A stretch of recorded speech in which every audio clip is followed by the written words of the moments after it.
السلام علیکم. ایمان پاکستان ڈیجیٹل کے ساتھ میں ہوں امتیاز احمد مغل. میری جان پاکستان، میری پہچان پاکستان. ناظرین، آج ہم ایسی جنگ کی بات کر رہے ہیں جو جنگ میدانوں میں نہیں لڑی جاتی، اور جس جنگ کے لیے آپ کو بارود اور توپوں کی ضرورت نہیں ہوتی، اور نہ ہی اس جنگ میں فائٹر جیٹس اور میزائل استعمال ہوتے ہیں. لیکن یہ جنگ پھر بھی کسی ملک کی بنیادوں کو ہلا کے رکھ دیتی ہے. یہ جنگ ہے فیک نیوز، پروپیگنڈا اور غلط معلومات کی. اس جنگ میں آپ کے اپنے بھی استعمال ہوتے ہیں اور دشمن بھی، اور دشمن اپنوں کو اہلکار کے طور پہ استعمال کرتا ہے. یہ وہ سیکورٹی بم ہے کہ جو ملک کی سیاست، معیشت اور اداروں کو تباہی کی طرف لے کے جاتی ہے. اس جنگ کے اوپر بات کرنے کے لیے ہم نے کچھ سوالات اکٹھے کیے ہیں، اور ان سوالات کی روشنی میں ہم دیکھیں گے کہ کیسے ہم اس جنگ سے، جو کہ سیاست، معیشت اور اداروں کو تباہ کرتی ہے، اس کے اثرات سے بچ سکتے ہیں، ان کے خطرات سے بچ سکتے ہیں، اور اس کے کیا حل ہیں. لیکن بحیثیت مسلمان الحمدللہ آج سے 1400 سال پہلے اللہ نے ہمیں اس جنگ سے بچنے کی ترغیب دی تھی. اسلام مکمل ضابطۂ حیات ہے. اللہ تعالیٰ سورۃ الحجرات آیت نمبر 6 میں فرماتا ہے، یا ایھا الذین آمنوا ان جاءکم فاسق بنبأ فتبینوا ان تصیبوا قوما بجہالۃ فتصبحوا علی ما فعلتم نادمین. اے مسلمانوں، تم تک جب کوئی فاسق خبر لے کے آئے تو اس کی تحقیق کر لیا کرو. ایسا نہ ہو کہ آپ نادانی میں کسی قوم کو ایذا پہنچاؤ اور پشیمانی اٹھاؤ.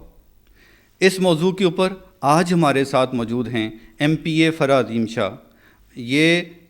انہوں نے بہت کام کیا فیک نیوز کے اوپر، نظریاتی سرحدوں کے لیے، اور شی از بیسیکلی آئی ول سے that one of the expert in Pakistan on this topic.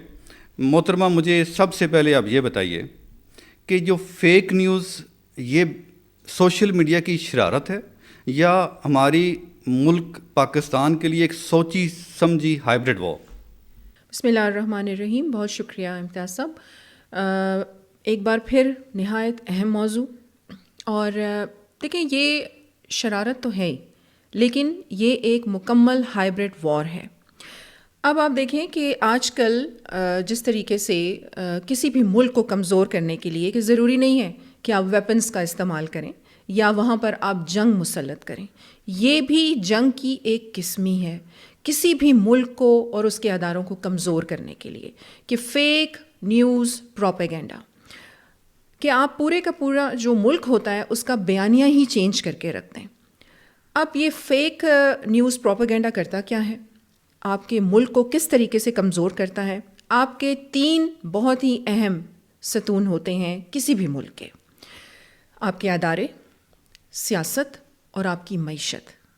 اب جب یہ ایک ہائبرڈ وار کا شکار ہیں ہم، یہ آپ کو کس طریقے سے نشانہ بناتی ہے؟ جب آپ کے اداروں کو سامنا کرنا پڑتا ہے فیک نیوز کا، وہ ایک بیانیہ بن جاتا ہے آپ کے معاشرے میں، آپ کے لوگوں کے درمیان میں، تو آپ کے اداروں پر آپ ہی کا اعتماد کم ہو جاتا ہے. اس کے ساتھ ساتھ آپ کی سیاست کیا ہے کہ وہ لوگوں کو ڈیوائیڈ کر کے رکھ دیتی ہے، غلط بیانیہ دے کے لوگوں کو تقسیم کر دیا جاتا ہے. اس کے ساتھ ساتھ پھر آپ کی معیشت، جو خطرناک اٹیک ہے یہ فیک نیوز کا آپ کی معیشت پر ہے، اور وہ اس طریقے سے کہ آپ کی ایک جھوٹی خبر آپ کی پوری سٹاک مارکیٹ جو ہے اسے گرا دیتی ہے. تو یہ آپ یہ دیکھیں، اندرونی دشمن بھی ہیں، آپ کے بیرونی دشمن بھی ہیں. کسی کو سیاسی فائدہ چاہیے تو کسی کو ملک میں افراتفری. یہ ایک مسلسل آپ کی ذہنی جنگ ہے جو آپ کی عوام کو کنفیوژن کا شکار کرتی ہے. فرا صاحبہ، آپ کے نزدیک آپ کیا سمجھتی ہیں کہ اس کا سب سے زیادہ نقصان کس کو ہو رہا ہے، اور ہماری جو یوتھ ہے وہ کس طریقے سے اس سے متاثر ہو رہی ہے؟ دیکھیے، میں سمجھتی ہوں کہ ویسے تو جو فیک پروپیگنڈا ہے یا غلط بیانیہ ہے، اس سے آپ کا پورا ملک متاثر ہوتا ہے، لیکن سب سے زیادہ ایزی اور سافٹ ٹارگٹ آپ کی یوتھ ہے، کیونکہ آپ کے نوجوان جذباتی ہیں، غصہ بہت جلدی آ جاتا ہے. تو جب بھی کوئی اس قسم کا فیک پروپیگنڈا یا غلط بیانیہ یا جھوٹی خبر سوشل میڈیا پر آتی ہے، تو ان کے جذبات بہت زیادہ ابھرتے ہیں، انہیں غصہ آتا ہے، اور پھر بغیر دیکھیں یہاں پر ایک سب سے بڑی غلطی ہم کیا کرتے ہیں، جس طرح آپ نے اس آیت میں بھی بڑے کلیئرلی اللہ کی طرف سے جو پیغام دیا کہ آپ بغیر تصدیق کیے کوئی خبر آگے نہ بڑھائیں. تو ہم سوشل میڈیا پر کوئی بھی خبر ہوتی ہے، حالانکہ آپ دیکھیں ہیڈ لائنز اکثر میں دیکھتی ہوں کہ جو ہیڈ لائنز ہوتی ہیں وہ جھوٹی ہوتی ہیں، فیک ہوتی ہیں. آپ کو چاہیے کہ آپ پوری خبر دیکھیں اور اسے سنیں، پھر اس کی تصدیق کریں. تو آپ کا جو سب سے زیادہ سافٹ ٹارگٹ ہوتا ہے وہ آپ کی نوجوان نسل ہوتی ہے، اور پھر سیاسی جو پارٹیز ہیں انہیں بڑی آسانی سے مینیپولیٹ بھی کر لیتی ہیں. تو میں سمجھتی ہوں کہ نوجوانوں کو زیادہ سے زیادہ فوکس بھی کرنا چاہیے، اور ان کی ایک ڈیجیٹل اپ برنگنگ اور اویئرنیس پروگرامز وہ بے حد ضروری ہے کہ اگر کوئی خبر آئی ہے تو آپ نے اس کے فیکٹس کیسے چیک کرنے ہیں. آپ نے یہ دیکھنا ہے کہ اگر ایک خبر آئی ہے تو وہ کس صحافی کی طرف سے ہے، کون سے پیج سے شیئر کی گئی ہے، ویب سائٹ کون سی ہے، اور پھر مکمل طور پہ آپ اس کی تفصیل میں جا کر دیکھیں کہ آیا وہ خبر سچی ہے یا جھوٹی ہے. تو آپ کے جو نوجوان ہوتے ہیں وہ سب سے زیادہ ایزی پوائنٹ ہوتے ہیں جو لوگ ٹارگٹ کرتے ہیں ہمارے ملک کو اور ہمارے معاشرے کو. جی فرح صاحبہ، اچھی بات یہ ہے کہ محسن نقوی صاحب نے اس فیک نیوز خاموش سیکورٹی بم کو ڈسپوز کرنے کی کوشش شروع کر دی ہے. کچھ صحافی ہمارے گرفتار ہوئے ہیں، اور کچھ صحافیوں کو گرفتار کر کے پاکستان لایا جائے گا جو ملک سے باہر آپریٹ کر رہے ہیں. کیا یہ پاسبل ہوگا یا ایک دعویٰ ہی رہے گا؟ دیکھیں میں نے ہمیشہ اس بات پہ زور دیا ہے کہ قانون تو موجود ہیں، لیکن ان کو لازمی قرار دینا اور ان پہ پھر عمل درآمد، یہ بہت بڑا مسئلہ ہے ہمارا. قانون موجود ہیں، لیکن اب میں بلکہ اپنے اس پوڈ کاسٹ کے تھرو اپنے جو وزیر داخلہ ہیں انہیں بھی میں یہ ریکویسٹ کروں گی کہ امپلیمنٹیشن پر کام کریں. اور جس طرح آپ نے کہہ دیا کہ گرفتاریاں عمل میں لائی جائیں گی اور باہر بیٹھے ہوئے فیک نیوز، فیک پروپیگنڈا کرنے والے لوگوں کو بھی گرفتار کر کے لایا جائے گا، یہ عوام کو کر کے دکھائیں، کیونکہ یہ بہت بڑی نیکی ہوگی ہمارے ملک سے. اب دیکھیں، پہلا تو ہم نے قانون سازی کی بات کر لی کہ 3 ایسے بڑے اہم اقدامات ہیں جو حکومت کو لینے چاہیے اور فوری طور پہ لینے چاہیے.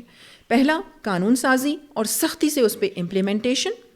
دوسرا آپ کی ڈیجیٹل جو آپ کی اویئرنیس ہے، یا جس طریقے سے عوام ہے ان کے اندر اویئرنیس نہیں پائی جاتی کہ جی ڈیجیٹل فیکٹ فائنڈنگ آپ نے کرنی کیسے ہے، تو یہ بہت اہم ہے.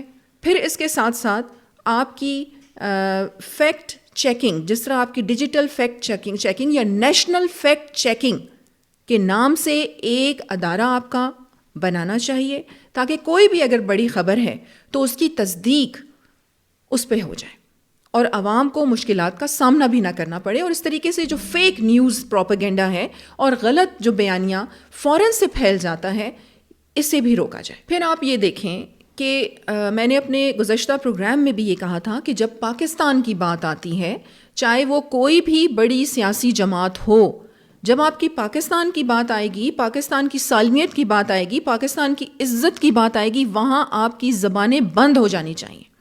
اب پچھلے دنوں آپ نے دیکھا کہ پی ٹی آئی نے، ان کے سیاسی لوگوں نے، یا جو صحافی ان کی فیور میں ہیں، انہوں نے کس طریقے سے ایک غلط بیانیہ جو ہے وہ چلایا آرمی چیف کے خلاف، آرمی کے خلاف، اور کس طریقے سے انتشار پورے ملک میں پھیلا.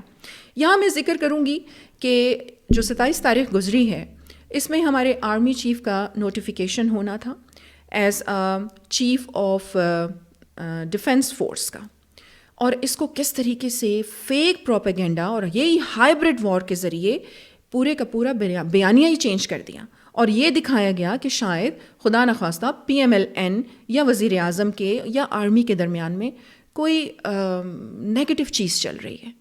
تو یہ اس بیانیوں کو روکنے کے لیے اور اس قسم کے فیک پروپیگنڈے کو روکنے کے لیے ہمیں یہ بھی دیکھنا ہوگا کہ یہ فیک نیوز آئی کہاں سے ہے. اور میں یہاں پر بلکہ اپنے وزیر داخلہ کو یہ بھی کہوں گی کہ چاہے یہ فیک نیوز کسی بھی بڑی سیاسی جماعت کی طرف سے ہو، ان کے خلاف سخت سے سخت کارروائی ہونی چاہیے. اور پھر اس کے بعد آپ یہ دیکھیں کہ عمران خان کی بہنوں نے، مجھے سمجھ نہیں آئی کہ ان کے اندر یہ جرت کیسے آئی کہ ایک دشمن فتنۃ الہندوستان کے چینل پر وہ اپنے ہی ملک اپنے ہی آرمی کے خلاف بیان دے رہے ہیں. یہاں سے آگے تو میرے بھی الفاظ ختم ہو جاتے ہیں امتیاز صاحب. یہاں میں صرف یہی کہوں گی، تہمت لگا کے ماں پہ جو دشمن سے داد لے، ایسے سخن فروش کو مر جانا چاہیے. فرح صاحبہ، آج آپ نے قومی غیرت اور حمیت اس کی عکاسی کی ہے. ہر پاکستانی کو ایسا ہونا چاہیے. فرح صاحبہ، جہاں ہم فیک نیوز اور پروپیگنڈا کی بات کرتے ہیں، اگرچہ آرٹیفیشیل انٹیلیجنس اللہ کی ایک نعمت بھی ہے، لیکن اس کا جو مس یوز ہے وہ کئی گھر اجاڑنے کے سبب بنا ہے، لوگوں کے لیے بدنامی کا باعث بھی بنا ہے. فیک نیوز کے ساتھ ساتھ ایڈیٹڈ AI جنریٹڈ ویڈیوز، یہ بھی ہمارے معاشرے کے اندر ایک پھیلتی ہوئی برائی ہے. آپ اس کو کس نظر سے دیکھتی ہیں اور اس سے بچنے کی کیا تدابیر اختیار کی جا سکتی ہیں؟ دیکھیں، یہ بالکل آپ نے صحیح کہا کہ جہاں ہم ایک ہائبرڈ وار کا شکار ہیں، اور اس کے ساتھ ساتھ اس کو میں یہی کہوں گی کہ ڈیجیٹل وار، اس کا شکار ہیں ہم. اور پھر جہاں ہم ایک جھوٹے بیانیے کی بات کر رہے ہیں، فیک نیوز پروپیگنڈا کی بات کر رہے ہیں، اس کے ساتھ ساتھ ایک بہت بڑا جو خطرہ ہے معاشرے کو، وہ AI سے بھی ہے. دیکھیں، کوئی بھی ٹیکنالوجی ہوتی ہے، وہ ٹیکنالوجی بری نہیں ہوتی، اس کو استعمال کرنے والے جو ہیں وہ اچھے یا برے ہوتے ہیں. ٹیکنالوجی تو بہت اچھی ہے، اور یہی ٹیکنالوجی ہے کہ آپ ہمیں یہاں بیٹھے ہوئے ہمارے اس پیغام کو پوری دنیا تک لے کے جا رہی ہے. تو ٹیکنالوجی تو بہت اچھی ہے، اب اس کو استعمال کیسے کرنا ہے. اب AI آ تو گئی، لیکن اب ہم نے اپنے لوگوں میں اس کی اویئرنیس کیسے لے کے آنی ہے. اب آپ یہ دیکھیں کہ ایسے کئی واقعات ہوئے ہیں کہ AI جنریٹڈ ویڈیوز یا پکچرز، یہ صرف خواتین کی بات نہیں ہوتی، عزت مرد حضرات کی بھی ہوتی ہے. تو میں نے ایسے بہت سارے واقعات دیکھے ہیں کہ یہ فیک جو ویڈیوز بنائی جاتی ہیں AI کے ذریعے سے، ایسے کئی گھر تباہ ہوئے ہیں، بہت ساری خواتین کی عزتوں کو اچھالا گیا ہے. تو اس پہ بھی میں سمجھتی ہوں کہ گورنمنٹ کی طرف سے بہت سختی سے اقدامات لینے چاہیے. ایک تو اس کی سزائیں ہونی چاہیے، اور AI جنریٹڈ کچھ اس قسم کا میں کہتی ہوں کہ سافٹ ویئر لانچ کیا جائے کہ کوئی بھی ویڈیو یا پکچر اگر AI جنریٹڈ ہے یا AI کی ٹیکنالوجی سے مدد لے کے وہ جنریٹ کی گئی ہے، تو اسے اسکرین پہ پتہ چلنا چاہیے. پھر اس کے ساتھ ساتھ آپ کی اویئرنیس کے جو پروگرام ہیں لوگوں کو، کیونکہ ہماری سوسائٹی میں اس چیز کی اویئرنیس بالکل نہیں ہے. آپ نے اسٹوڈنٹ لیول پہ، اسکولوں میں، اور ایون پرائمری لیول پر آپ کو نصاب میں AI کی جو تعلیمات ہیں، ڈیجیٹل جو اویئرنیس ہے، اسے بھی شامل کرنا ہوگا. اور اس کے ساتھ ساتھ آپ کی جو سوسائٹی ہے اس کی اویئرنیس کیمپین بھی آپ کو چلانی پڑے گی. اور یہ ہمارے جو نیوز ہیں یا میڈیا، اس میں بہت بہتر رول پلے کر سکتی ہے. ناظرین، مملکت خداداد پاکستان اللہ کی طرف سے دی گئی ایک نعمت ہے. اس کی نظریاتی سرحدوں کی حفاظت آپ یکجا ہو کے اور فرح عظیم شاہ صاحبہ کی کہی گئی باتوں پر عمل کر کے کر سکتے ہیں.